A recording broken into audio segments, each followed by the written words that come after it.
Yeah, huh? Where am I? Some kind of garden? How did I get here? The last thing I remember is walking home, and then there was a bright light. Nope. Can't seem to remember anything else. Did I pass out or something? Ow! As I'm thinking to myself, I get hit in the head by a scroll falling from the sky. It bounces off me and then lands in the grass, opening nicely. Dear, bloop, bloop, bloop. So sorry you got hit by that truck. You actually weren't supposed to die yet. Oops. Anyway, you read so many of those romance fantasy transmigration stories when you were alive, so I mashed together a bunch of your favorite tropes for your new life. You're welcome. Oh, your new name is Himeutsugi. It's a beautiful flower, and your new life will be filled with flowers so long as you don't screw it up. Step 1. Meditate really hard so that you can change to human form. Sincerely, God. It's true, I have read a bunch of those stories, so much so that I'm mostly unfazed by the current situation.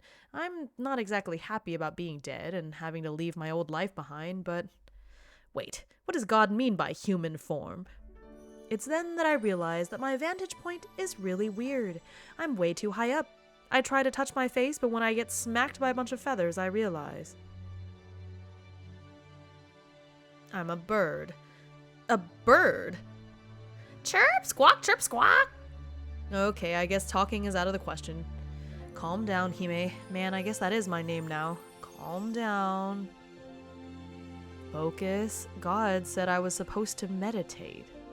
So I meditate for a long time. A really long time. And just when my intrusive thoughts start preparing a battering ram to take over my brain, I feel myself change and fall out of the tree to the ground. Ow. I get up slowly, making sure that I'm not injured. I'm not, just a little sore from the fall. Oh, I can talk now. Yippee! Before I can get too excited, I hear a whistling sound from above. Sounds like another scroll. I dodge out of the way this time and then peer at it once it opens. Good job attaining human form. That will make your romantic fantasy life go a little better, no? Now go forth and find the castle I've prepared just for you. And here's a map since I know you're directionally challenged as all get out. Sincerely, God. If you know I'm bad with directions, you should know that a map's not going to do me any good. And what is with God's use of Comic Sans? Well, guess I've got no choice but to do my best with this map. I hope I at least have it right side up. I try to follow the map, but I can't make heads or tails of the landmarks that God marked on it, so naturally I end up going around in circles in this garden. Fully exasperated after what feels like hours, I finally get the bright idea of returning to bird form to look at the place from above. Doing so finally lets me see the way out, but when I try to fly out of the garden, an invisible barrier blocks my way. I guess God wants me to get my steps in. Is this place really my castle? It's huge! Is this gonna be one of those stories where I transmigrate into a rich and noble villainess or something? But then, why am I a bird? At least make the mix of tropes make sense. I feel somewhat apprehensive about all this, but I have no choice but to proceed. I walk across the bridge and towards the castle. The heavy wooden front doors creak open as I approach. Invisible servants attend to me, ushering me inside with whispery voices. Ooh. Please tell me this isn't a horror story. I'll definitely die on day one if it is. An invisible butler, I guess, tells me all about the castle's history and how pleased they all are that the owner of the castle has finally returned, etc., etc. It's a convenient info dump about who I am now, Himeutsugi, the only child and heir of a scholarly noble family. My mother died giving birth to me, so I was raised by my father, a viscount. The good viscount was researching transformation magic, but was horribly jealous when I turned out to be a prodigy at it. I'm sure child me just wanted his attention, you know, that's how these stories usually go. Anyway, he accidentally cursed me to be stuck as a parrot. Yep, I'm a parrot of all things, and I flew away to the garden, apparently never to return. Distraught and regretful, my father went to the capital to seek guidance from other mages, but he got into a carriage accident on the way and died. So I guess this isn't one of those wholesome family stories. At least I don't seem to have an evil stepmother and stepsister to contend with. I wonder what the rest of the plot is. I'm sort of getting invested in it now. We walk for long enough through the halls that the sun finally sets. The hallway immediately lights up with a soft glow. Convenient.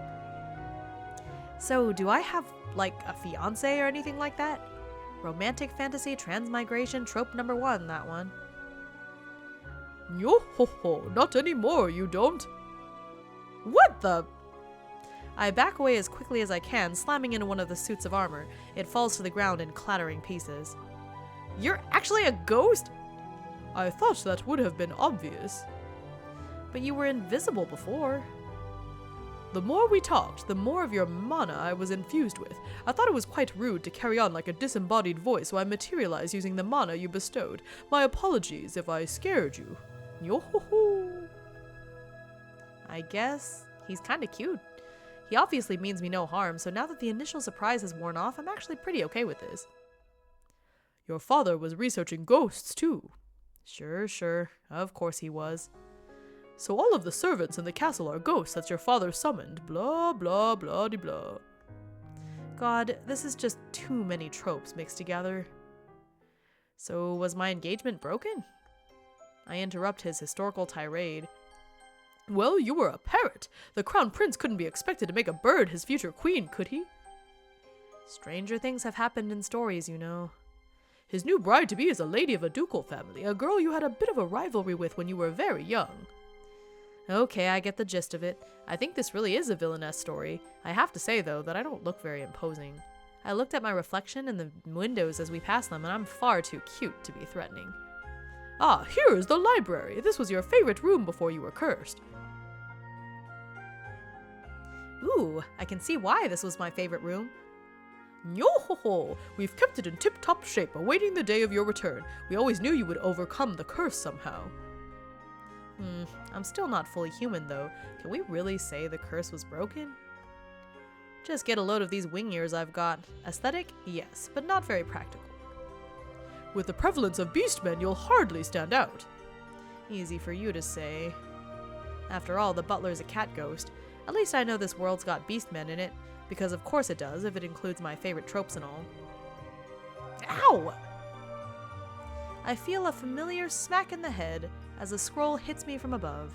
God, you have got to come up with a better way to communicate with me.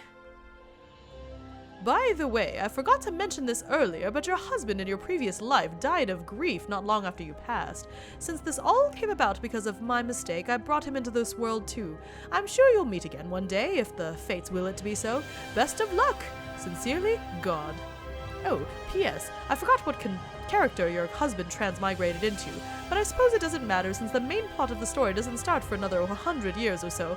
Train hard and prevent the end of the world, Himeutsugi. Wink. Oh, you have got to be kidding me. To be continued.